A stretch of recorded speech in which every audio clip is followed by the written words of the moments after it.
سوال یہ پوچھا گیا ہے کہ بجلی نہ ہونے کی صورت میں کوئی شخص اذان دے اور پھر اس کے فوراً بعد بجلی آ جائے تو کیا دوبارہ اذان جو ہے وہ سپیکر یعنی بجلی کے اندر لاؤڈ سپیکر کے اوپر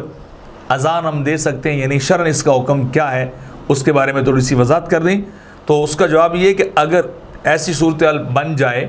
کہ بجلی نہ ہو اور بندہ اذان دے اور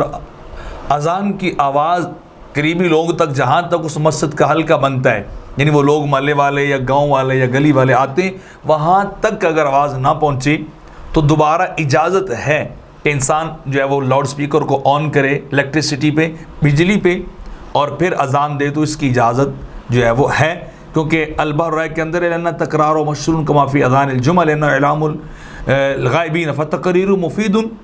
لاحتمال عدم سماع البعض بخلاف تکرار الاقامہ اذ ہوا غیر مشروع۔ تکبیر دوبارہ نہیں پڑھنی چاہیے، لیکن اذان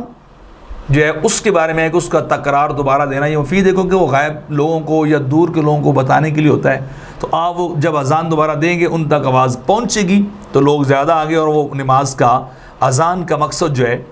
وہ بھی پورا ہو جائے گا۔ تو ایسا انسان جو ہے وہ کر سکتا ہے، جیسا کہ کتاب الصلاۃ باب الاذان کے اندر ہے۔ اس طرح فتاوی جات کی کتب کے اندر بھی ہے کہ اگر کسی نے اذان دی اور سب کو خبر ہو گئی تو پھر دوبارہ نہ دی جائے، لیکن اگر اذان کی خبر نہیں ہوئی ہے تو پھر دوبارہ بھی اگر اذان پڑی تو کسی قسم کا کوئی گناہ نہیں ہوگا۔ تو یعنی اجازت ہے کہ انسان دوبارہ بجلی پر لاؤڈ سپیکر چلا کر اذان ایک بار کے بعد دوبارہ بھی دے سکتا ہے۔